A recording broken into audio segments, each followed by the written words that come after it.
Entonces lo que yo le venía a hablar un poco es acerca de la mitigación de riesgo y la seguridad del paciente, que es muy importante para nosotros y que ustedes entiendan cómo nosotros hacemos un poco la valoración. Esa es un poco de mi hoja de vida, de todos los cargos que ocupo.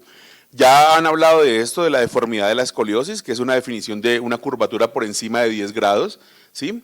Es importante saber también lo que han mencionado anteriormente acerca de la clasificación. Es muy importante saber si es una escoliosis idiopática infantil, si es juvenil o si es del adolescente. ¿Y esto por qué? Porque en la forma como se aparezca o se diagnostique, seguramente se van a brindar las diferentes opciones terapéuticas. Es importante saber que muchas de estas aparecen principalmente en niñas y que muchas de estas curvaturas, cuando son estructuradas, pues pueden llegar a seguir progresando.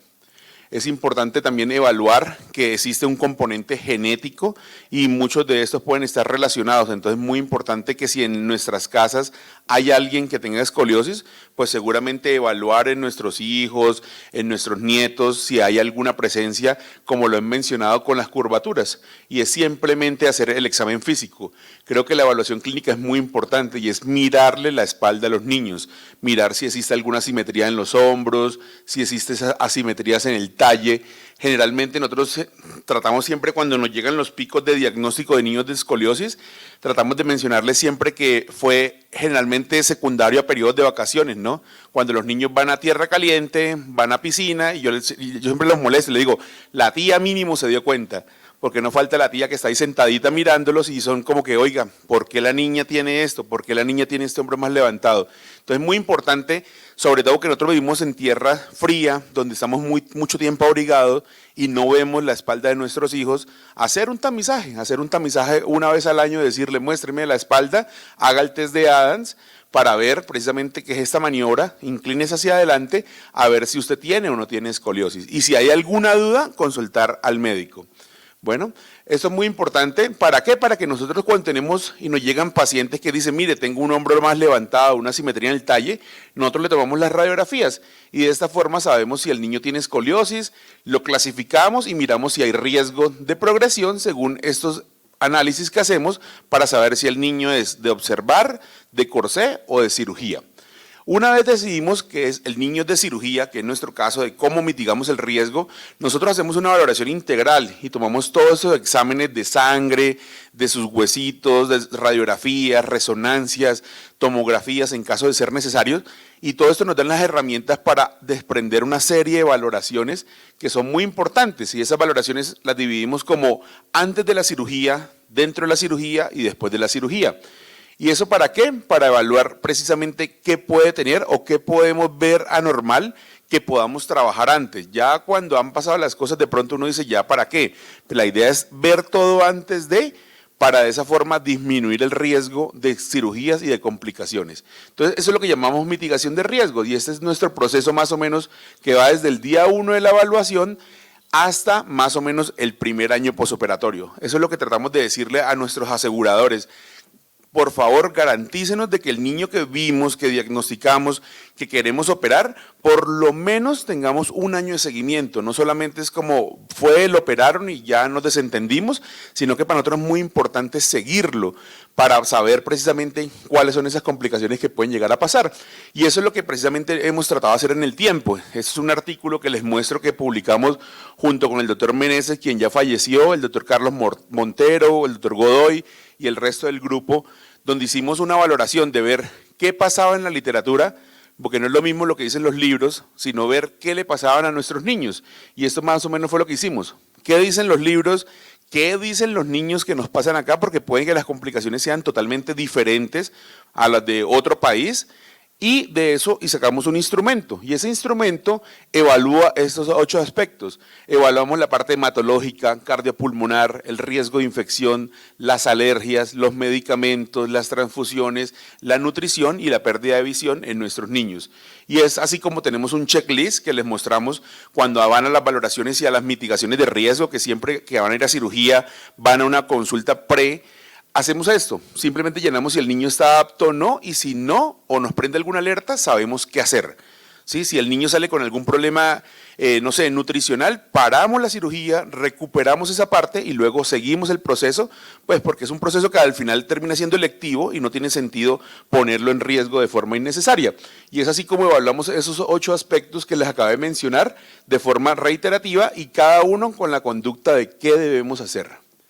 Entonces también tenemos una valoración integral, también evaluamos el riesgo de los niños de consumo de opioides. Sabemos que pueden existir algunos niños que tengan algún consumo de alguna sustancia psicoactiva y eso nos haría que nuestras hospitalizaciones fueran mucho más largas. Entonces, basado en todo lo que presenta el niño y antecedentes, sabemos que la analgesia ya no va a ser con opioides, va a ser una analgesia totalmente diferente y una intervención por nuestro grupo de psiquiatría infantil.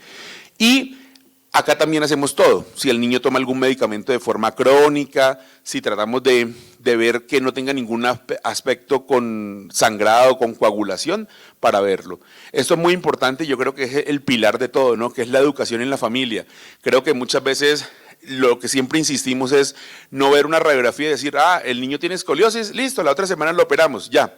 O sea, creo que eso no tiene mucho sentido, creo que nosotros nos hemos enfocado en fortalecer ese proceso, en ver cómo podemos disminuir los riesgos, cómo podemos tomar exámenes de sangre a los niños, pero también cómo se puede sentar nuestro grupo. En este caso, resalto la labor de María Camila, que es nuestra médica hospitalaria en el Instituto Roosevelt, que se sienta 1 o 2 horas a explicarle a la familia en qué consiste la cirugía, qué se va a hacer, cuáles son los riesgos, cuáles son los beneficios, y creo que eso nos ha dado un punto de tranquilidad porque muchas veces no es lo mismo con lo que usted busca en Google o lo que ve en YouTube y que llega ansioso, de hecho llega más preocupado y más ansioso que lo que logra resolver con nuestro equipo.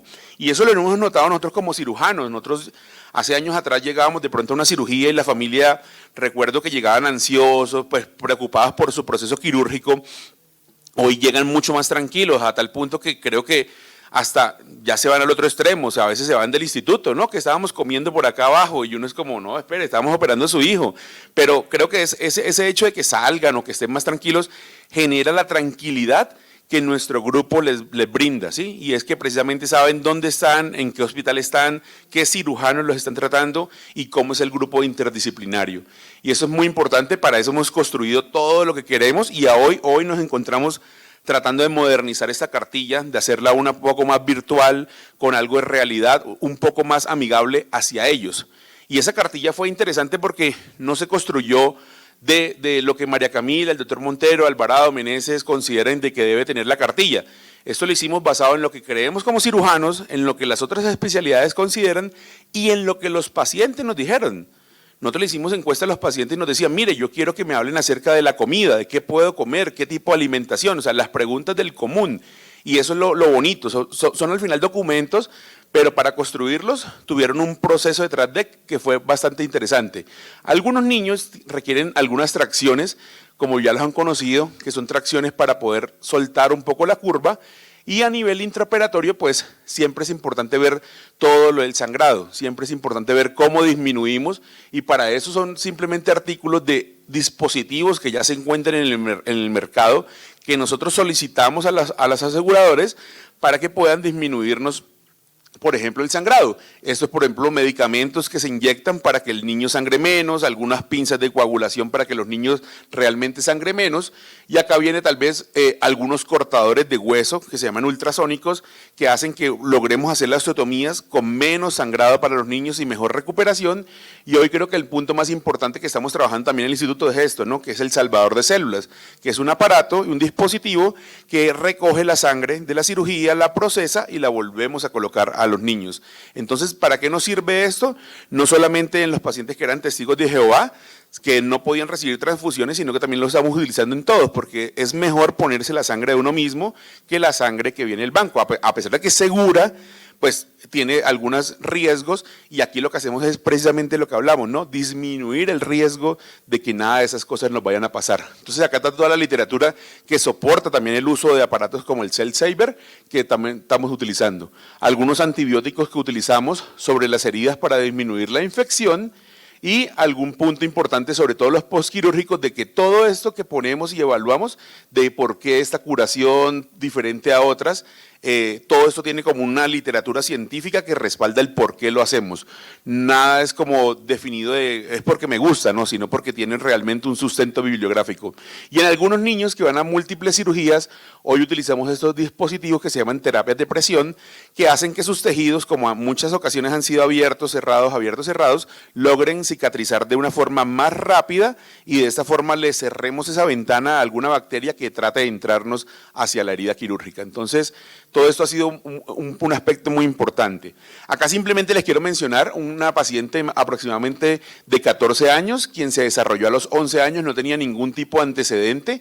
Esta es una niña que acude al instituto por su deformidad. Iniciamos todo el proceso que mencionamos anteriormente, tomamos sus imágenes, su radiografía, la decisión fue hay que operarla porque tiene una curvatura por encima de 40 grados. Acá vemos cómo a esa niña se le tomaron todos sus exámenes que hablamos, sus valoraciones prequirúrgicas y resulta y pasa que en la valoración, en los exámenes de sangre nos empezaron a mostrar algunos procesos grandes y es como un factor que se llama INR y el TPT que estaba en 80 con un control de 31, o sea, lo que nos estaba mostrando es que esta niña tenía un problema hematológico. Sí, que seguramente si no lo detectamos en cirugía vamos a estar corriendo porque va a sangrar mucho. Entonces teníamos que tomar las medidas necesarias para ver qué hacemos porque es una cirugía programada, como lo acabamos de mencionar. Entonces esta niña logramos llevarla a hematología, posteriormente se definió que había un factor de deficiencia, un factor 12, ya el hematólogo nos mandó todas las notas de qué medicamentos, cómo usarlos, fuera de eso utilizamos y solicitamos al seguro diciéndole, mire, necesitamos este aparato, que es un coagulador, para que nos ayude a controlar un poco el sangrado, y esta niña entró con una hemoglobina preoperatoria de 13 y salió con una hemoglobina de 10 de la cirugía.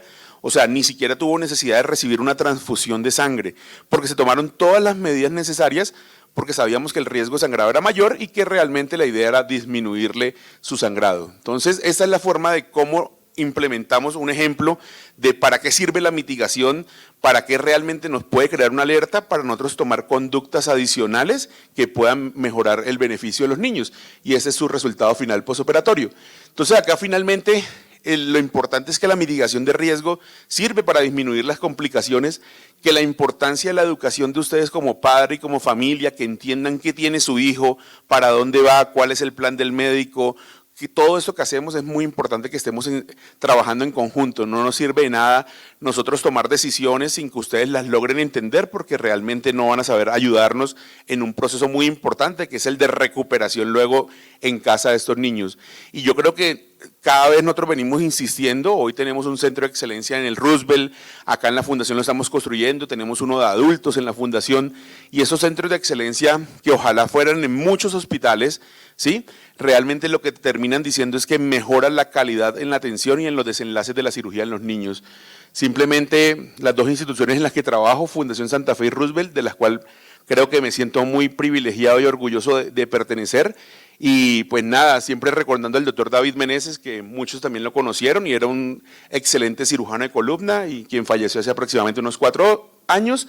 Aquí les dejo mi correo por si alguna necesidad tienen que escribirme o algo, pues estamos a la orden para resolver cualquier duda. ¿Listo? Muchas gracias.